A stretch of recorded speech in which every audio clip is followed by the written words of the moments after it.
the report in reference to the coronavirus cases. The city of Houston today is adding an additional 153 new positive cases. That's 153.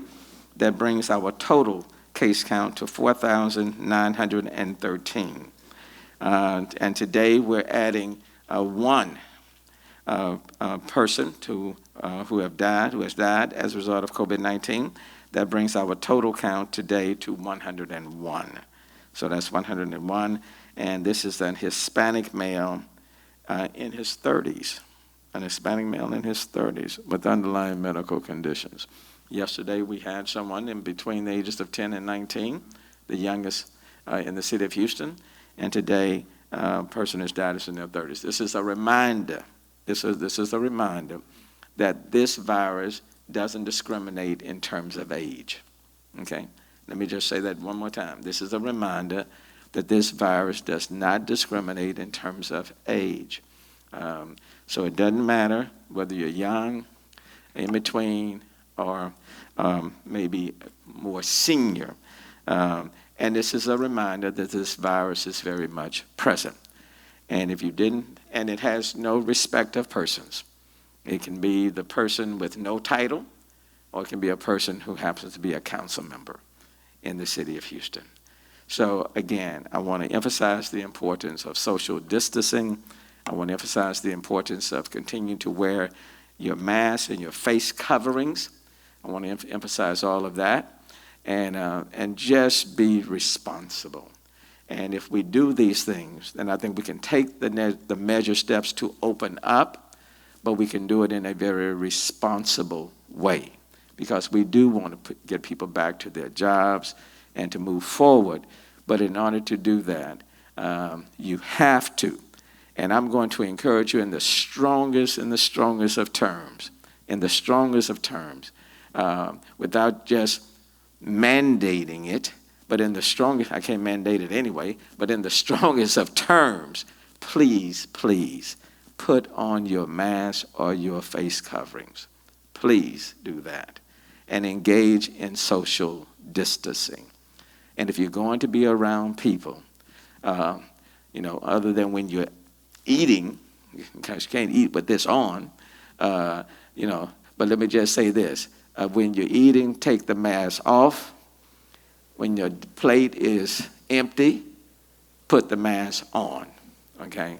But please, please, in the strongest of terms, as your mayor in the city of Houston, I'm asking you to engage in social distancing and put on your face coverings. We have done well in this city, and let's not squander the success that we have made. As a way to say not one of us is immune, I feel fine, I feel great, but that doesn't necessarily mean that I shouldn't be tested. So I do intend to get tested this week. And then as a precautionary measure, the members of City Council, I think we're all in agreement to go virtual starting next week for at least a couple of weeks, and then we'll see how we go from there. Thank you, Mayor. I reinforce everything the mayor has said. I'd also point out that there's a report that's being reported in the popular media this morning, and so I don't have the scientific background of it, but it's in the New York Times and the Wall Street Journal, and it illustrates the risks that we take. So in Korea, they had closed down businesses and bars and other things. And then in a weekend early in May, they opened them up. And then the Wednesday following the weekend that opened up, a single individual, a gentleman less than 30 years old, tested positive on a Wednesday. They've gone back and they've got very extensive testing in Korea that we're not quite there yet here, but they have very extensive testing. And then depending on which report you read, somewhere up to 50 cases have been linked to this one individual who went out one evening and went to 3 different bars. They've also estimated that about 7,200 people were in the bars that evening. So one individual who was asymptomatic and was in a nightclub, and let's face it, we all know nightclubs are, back in the day when I went to nightclubs, there's a lot of people in there in a closed space, and there's yelling, and not yelling, but singing and talking loud, and all of the things that the virus loves. right? And we've seen this on cruise ships. You got a lot of people in a small area interacting a whole lot. But a cruise goes for a week. Well, here on one evening. So the fact is that what we need to keep in mind, and as we move forward and as society is reopening, is that as we look at, so in this room right now, with the exception of the sign language interpreter, there is not a single person in this room right now not wearing a face covering. So I feel very safe in this room. If I were in this room and there were only 4 or 5 people who wear a face covering, I don't think I'd feel very safe. The risk is the person who doesn't have symptoms but is infected and is spreading the virus unknowingly, unwittingly, not maliciously. That is what we need to be worried about. So as we move forward, we cannot underscore the importance of those personal things that we can do, how we can empower ourselves to protect our friends and our neighbors. That's wear masks, wear a face covering, and to social distance. And if that isn't occurring, each and every one of us also have the opportunity to make a personal decision as to whether or not I'm going to go into that environment where there are people who are not wearing them. And I say this because over the weekend, I went to a grocery store and I went to a big box hardware store, and I was not comfortable. I was wearing a face covering, but I was one of the clearly the few people doing that. And so for the folks who want society to get up and go, and again, I completely understand that, but you too need to do your part. Otherwise, we may suffer the fate that Korea did just a couple weeks ago with a sudden uptick in the numbers, which is going to, that will not be helpful to the economy. So every single one of us has a part to play, and we can do it. And if we do those things, I still worry, but of course it's my job to worry, I still worry that the numbers are going in the wrong direction. But if we do nothing to prevent the virus, it's absolutely going to overwhelm us. We have the ability. We've done it here in Houston. The reason our numbers have been low so far have because we did act the way we were supposed to. The people in this room right this moment are all acting the way they're supposed to, wearing masks and being physically distant from one another.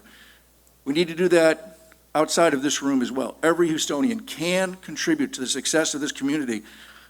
But based on my personal experience this weekend, a lot of people need to be reminded of that. Thank you, Mayor. Yes, sir. Thank you, Mayor. Good morning. Good morning. So the report for the Houston Fire Department remains essentially the same.